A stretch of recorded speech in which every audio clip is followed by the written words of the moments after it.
Nous agissons de manière très constructive. Il y avait des propositions ou des visions américaines. Un groupe à Londres a travaillé là-dessus, composé de nos collègues d'Europe et des États-Unis. Il y a des propositions absolument constructives, comme je l'ai dit, à la fois en termes de contenu et de format. Pas l'article 5 lui-même, mais spécifiquement les forces et la protection que l'article 5 offre aux pays de l'OTAN.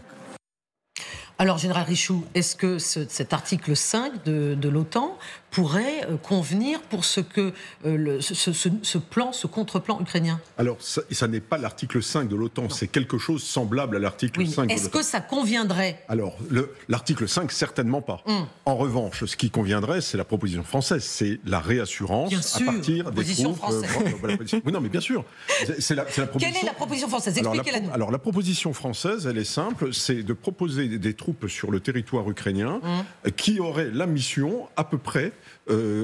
de celle des troupes américaines en Corée du Sud depuis 1953. C'est-à-dire des troupes, il y a à peu près 30 000 troupes américaines en Corée du Sud.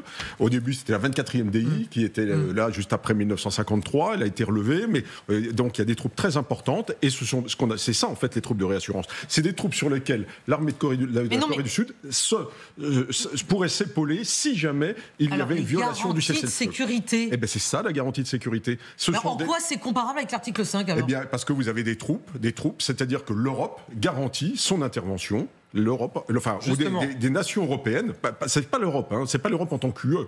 Parce que des nations européennes. Des nations européennes, des États membres et du Royaume-Uni pourraient garantir à l'Ukraine l'intégrité de son territoire en y stationnant des troupes qui seraient prêts à intervenir si jamais il y avait un problème. Alors, pour bien comprendre, on est spécialiste de l'OTAN, ça tombe bien. Mais avant ça, on ne va pas vous lire tout l'article 5, ça va être un petit peu long, mais on va vous lire le résumé qui est sur le site internet de l'OTAN, qui dit « L'article 5 stipule que si un pays de l'OTAN est victime d'une attaque armée, chaque membre de l'Alliance considérera cet acte de violence comme une attaque armée dirigée contre l'ensemble des membres et prendra les mesures qu'il jugera nécessaires, avec ce que ça veut dire ou ça ne voudra pas dire, pour venir en aide au pays attaqué. » Ça veut dire, en gros, c'est Tête Benderne, que là, en effet, s'il y a des forces de présence sur place, si elles sont attaquées, c'est l'ensemble qui répond et c'est l'Ukraine qui répond. C'est ça ou est-ce qu'on a mal compris? Non. Alors, l'article 5 de l'OTAN, il est très vague. Et justement, il est délibérément vague parce que quand on parle des mesures qui seront jugées nécessaires pour venir en aide aux pays attaqués, ça peut être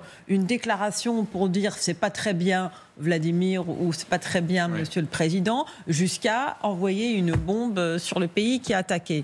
Donc si vous voulez, il faut qu'il y ait consensus au sein de l'OTAN. Donc si un pays membre n'est pas d'accord pour invoquer l'article 5 ne sera pas invoqué. Donc l'article 5 de l'OTAN qui est présenté comme l'espèce de solution à tous les problèmes de sécurité de l'Europe, il est en fait assez ambigu. Et aujourd'hui, le problème avec l'article 5, pour certains pays qui sont limitrophes de la Russie, c'est de se dire si un jour on est attaqué par la Russie, est-ce que l'article 5 sera invoqué ? Et s'il est invoqué, est-ce que ce sera pour juste prononcer quelque chose ou est-ce que ce sera pour agir? L'article 5 a été invoqué une fois dans l'histoire de l'OTAN. Une seule fois, c'est après les attaques du 11 septembre 2001. Et c'était pour venir en secours aux États-Unis. Par contre, ce qui est proposé, ce qui est envisagé, serait quelque chose de potentiellement beaucoup plus fort que l'article 5. Ce serait en effet des troupes en Ukraine qui automatiquement réagiraient et qu'il y aurait une réaction militaire automatique. L'article 5, ce n'est pas une réaction militaire automatique. Ça peut être des sanctions, ça peut être tout un tas de mesures pré-militaires. Et donc c'est ça qui est intéressant. On n'y est pas encore. Vous dites que ce serait mieux que l'article de l'OTAN. Ça pourrait être mieux. Ce serait certains pays, ce serait un accord multilatéral, ce serait ni à l'échelle de l'Union européenne, ni à l'échelle de l'OTAN.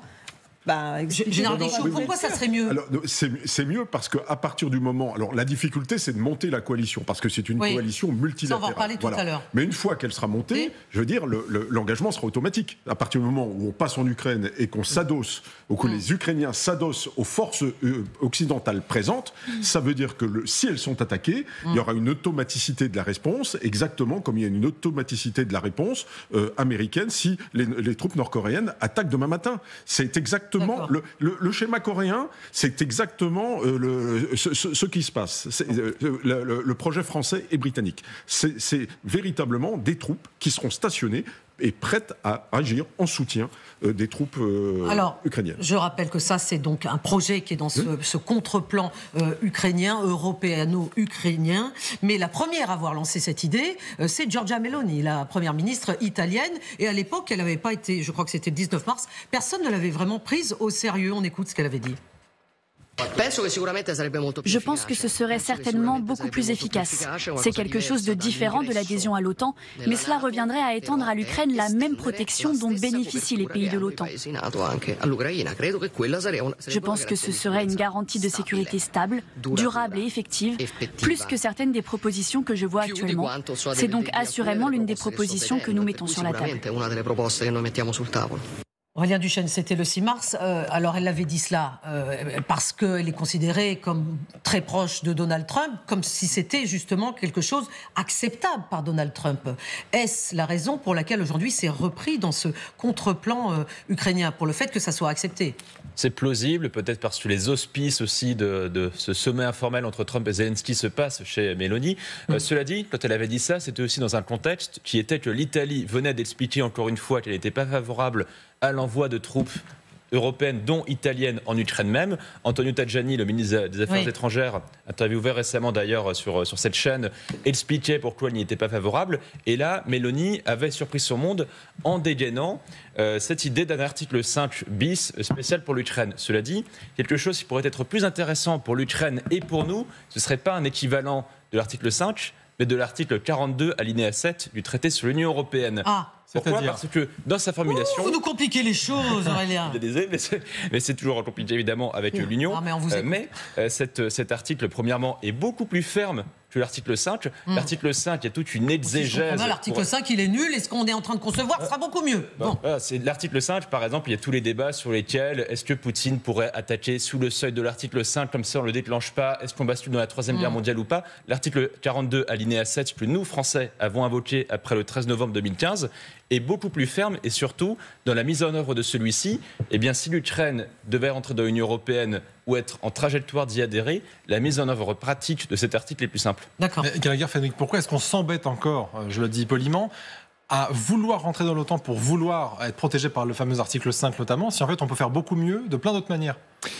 Alors parce que l'OTAN, il faut être très clair, ce sont les États-Unis. C'est dans l'esprit de beaucoup l'idée que c'est le parapluie américain. C'est que vous allez être protégé par près de 1 000 milliards de dollars. C'est le poids au sens la puissance très concret, américaine. Oui, des États-Unis. Oui, mais qui n'est pas négligeable. C'est le seul intérêt, mais il est assez grand et c'est des décennies de paix et de sécurité. C'est ce que désirent les Ukrainiens. Oui. D'ailleurs, dans votre entretien avec M.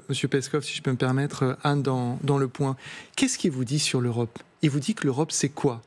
C'est un continent qui a bénéficié d'une énergie pas chère, celle de la Russie, et d'une sécurité pas chère, celle des États-Unis. Oui. Et qu'est-ce qu'il vous dit ensuite d'un ton glaçant et vous dit c'est terminé, la sécurité pas chère des États-Unis, et c'est terminé. Il avait trouvé la formule. L'énergie pas chère. C'est fort, ça marque parce que c'est menaçant, mais aussi parce que si ça pique et ça marque, c'est aussi parce que c'est vrai. C'est-à-dire qu'une page se tourne, et c'est pour ça qu'on cherche de nouveaux arrangements, de nouvelles formules. Maintenant, c'est intéressant que la proposition de Meloni quelque part revienne sur la table. Ça a été souligné par Aurélien Duchesne, parce qu'on n'est pas exactement en Italie, on est au Vatican. Mais quelle est la rencontre qui s'est le mieux déroulée autour de ces négociations qu'il y a eu dans le bureau ovale depuis quelques jours ? C'est celle qui a vu la présidente du Conseil aller là-bas et opérer un numéro de funambulisme diplomatique magistral. Et moi, je goûte très peu la politique de Meloni, mais elle sait gérer le personnage de Donald Trump. Vous avez vu les photos qui sont sorties aujourd'hui ? Donald Trump a donné très peu de son temps. Et il y a de très jolies photos de la présidente du Conseil. Même aujourd'hui, où il était très occupé, il a pris le temps de voir Giorgia Meloni. Exactement. Donc, il y a une photo de lui avec sa main sur l'épaule de Madame Meloni. Et dans le bureau ovale, elle a joué sa partition où elle a fait deux choses. Elle a défendu les intérêts de l'Italie, mais elle n'a pas trahi l'Europe non plus. Et elle a peut-être justement glissé au président américain cette idée, cette espèce d'entre-deux, ce truc hybride de garantie de sécurité comparable à l'article 5, sans nécessairement d'engagement otanien proprement. Alors là, on s'est beaucoup parlé de la réaction de Trump face à ce plan, mais Samantha Bennern, il y a aussi ce que Poutine peut en penser. C'est un fameux article 5 qui n'en serait pas tout à fait disons un 5,5 ou un 1 d'un autre accord. Est-ce que Poutine pourrait accepter ça dans les conditions ? Non, je ne pense pas. Ah non, donc forcément, on a beau l'évoquer, c'est mal parti. En fait, toute la question est là. Et toute la question là, depuis le début, depuis les mois qu'on parle de l'idée de mettre des troupes otaniennes, européennes, franco-britanniques en Ukraine, c'est est-ce que ces troupes iraient là-bas si la Russie s'y oppose ? Alors, tout le monde dira, mais la Russie n'a pas son mot à dire sur la sécurité ukrainienne. Le problème c'est que si la Russie s'y oppose et qu'elle bombarde ses troupes à partir du premier jour, ça va être extrêmement compliqué. Et là, moi, je n'ai pas la réponse à ça. La Russie ne va jamais accepter l'idée d'avoir des troupes d'un pays européen ou otanien en Russie, à moins que Steve Witkoff puisse sortir quelque chose de son chapeau pour le convaincre. Parce que on parle bien de ça. Et qu'est-ce que les États-Unis donneront à la Russie en échange ? C'est aussi ça. Peut-être que l'échange sera OK, on reconnaît la Crimée, le renseignement, les deals de gaz, de pétrole et autres questions on en parlera à 23h.